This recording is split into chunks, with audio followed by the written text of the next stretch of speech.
Hello, Patricia Okada here, and Frida Darcy.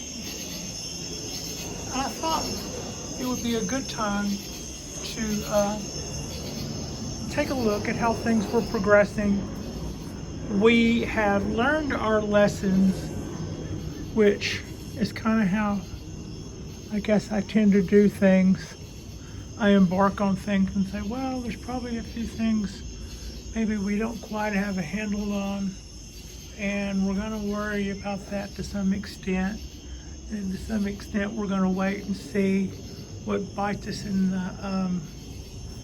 the butt first, and then we'll learn what we need to learn when we need to learn it. There's something to be said for that.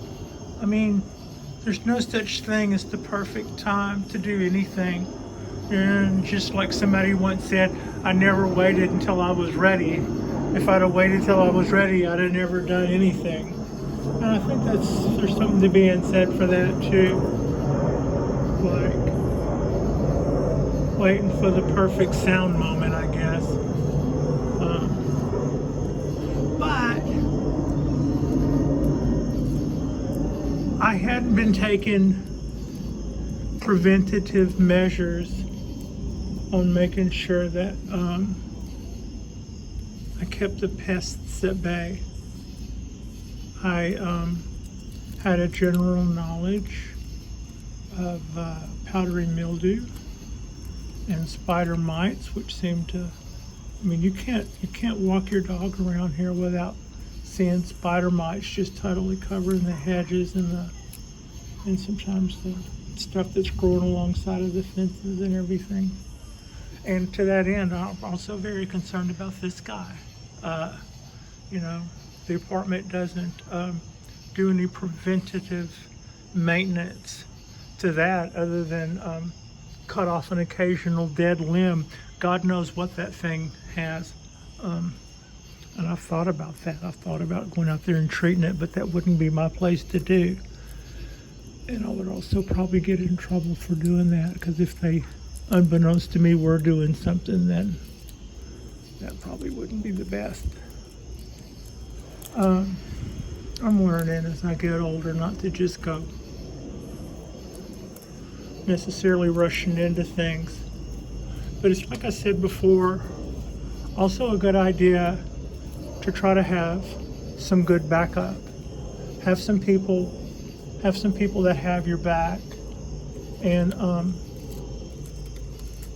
to that end, I was really fortunate some time ago when I got back into bonsai trees. I had just probably had a deal where 2 years before I had liquidated 3 generations of my family's tools. It was actually one of those times that sometimes you have in your life where you're going, I've been keeping my family's museum a little too long. All of this stuff has got to go. I'm pretty sure they're not coming back. So I did one of those, purge of all of your excess stuff that has you cluttered, which is why this 1-bedroom apartment feels so great. But on the other hand, I went, hey, I get to get some tools again, which seemed odd, but I didn't have any bonsai tools when I was liquidating all of my stuff. So that presented a nice opportunity. So when I went to my computer and I Googled bonsai tools, I just randomly bought a couple of little pruners and clipper tools and 2 or 3 different gauges of wire and two small plastic turntables, the Lazy Susan type, like you'd almost use to decorate a cake or something. And I pressed buy and thought, well, that'll be a little bit of stuff that I could, some tools that I can play with, that a little something to get us started. And it wasn't but a couple of days later I got a response back. I thought that the stuff would probably come from wherever. I had no idea where it was coming from. It could have been the complete, I would have assumed, if you would have said, where do you think that stuff's coming from, I would have said up north somewhere, Wisconsin, whatever. But it was actually amazingly close by. So close that the person that I ordered the tools from said, "Hey, you want me to save you the shipping? I just live right up the street." And I went, "Oh yeah, sure." That's great. So that person delivered the tools that I bought randomly online, and it turned out to be the person in charge of a really good teaching blog called Bonsai Tonight. His name is Jonas Dubois, and I have a couple of his trees, three, and one that isn't his tree, but I got two that aren't his trees, but I got through friends of his. So he is what I consider the person that helps me if I get in over my head. I'm not going to say I haven't been a little in over my head, especially with this guy. This is the 75-year-old Japanese black pine. It is also a cork bark pine. It has also had two people before me take a great deal of their personal time of their life to take care of this tree. And whenever all those needles started going yellow, I remember we all went through, I said on my videos at the time what we were going to do. I might have overwatered it by having drip pans that were deep, possibly too deep, and while I was doing my projects, not paying attention, or they might have had insects, or so I decided to take three measures at the time. We're going to see if we've overwatered them. We're going to make sure that they dry out really, really, really good, and then like we normally would. And then when we do water it, in case we're underwatering it, then we're going to make sure we water it really well when we do. And in case it's what we haven't learned about insect prevention, if that's what it is, we're going to try to get on a handle on that.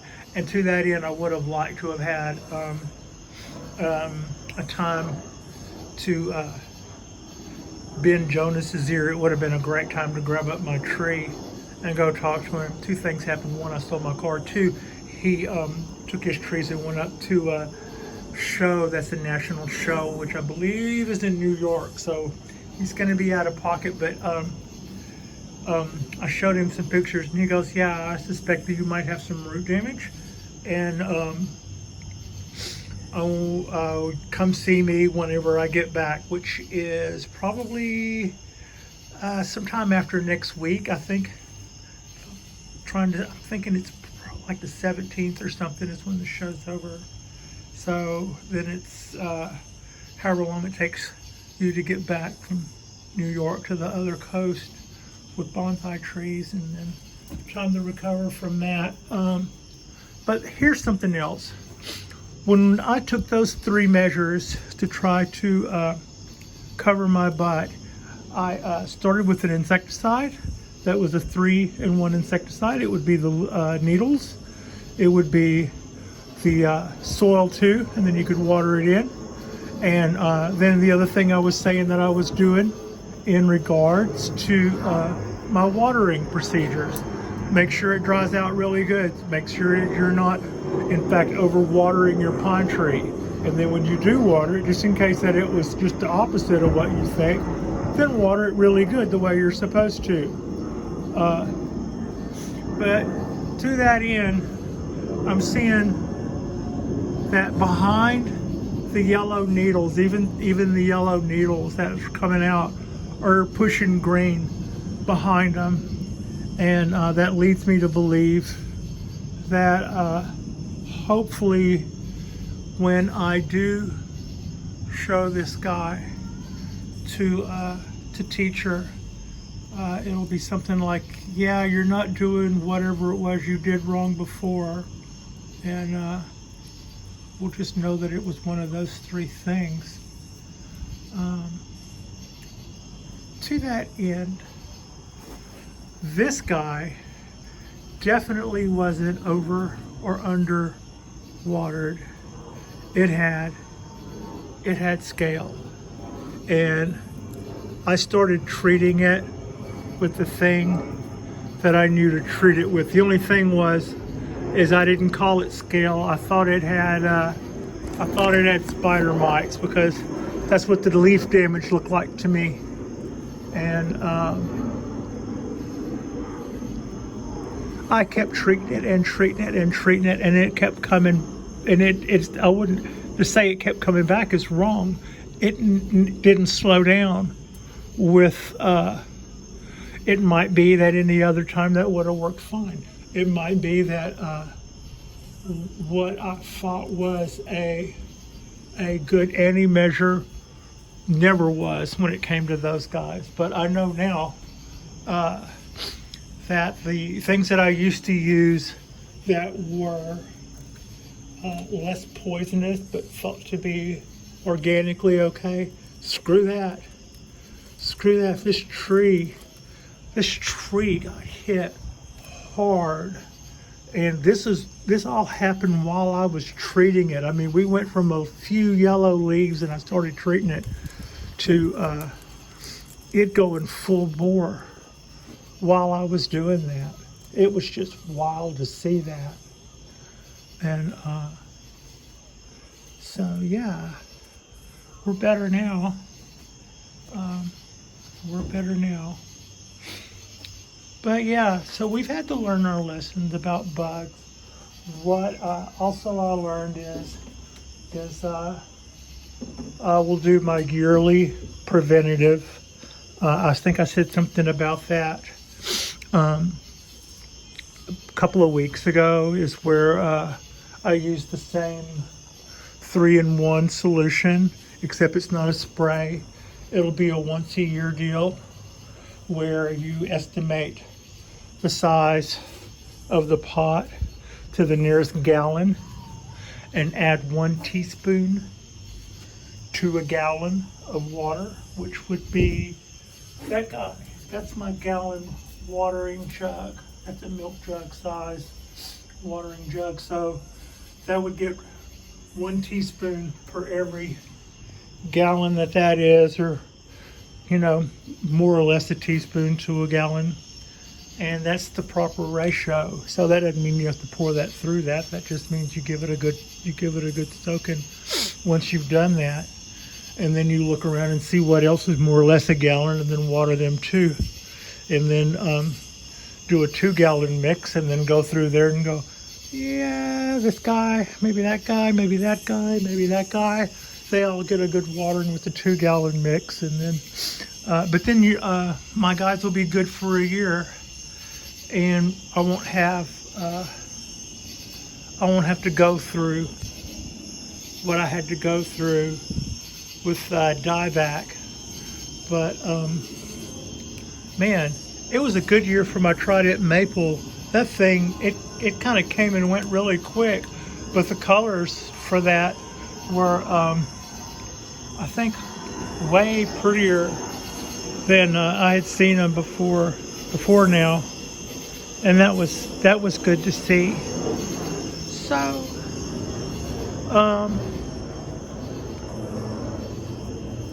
yeah, I can only say so many times this Cork Bark Oak is really happy, but it just completely gives so many choices, and it's really forgiving. If you water it, it'll grow. If you don't water it, it'll hang out and make smaller leaves. So yeah, I mean, I would be the one to probably overwater it before I would underwater it. So yeah, that's what's going on there. And I just want to say I appreciate you. And this is going to be an interesting little journey where we see how our trees do in prolonged living conditions under what would normally not be considered possibly the best bonsai environment. But I think we're pretty well catering we're catering to everybody pretty well. We're giving them the stuff they need. We're giving them the lights they need. We're giving them the water they need. We're staying on the right side of everybody with our preventative measures. And so yeah, and I can still see the moon and the stars from my balcony. So that's what's going on there.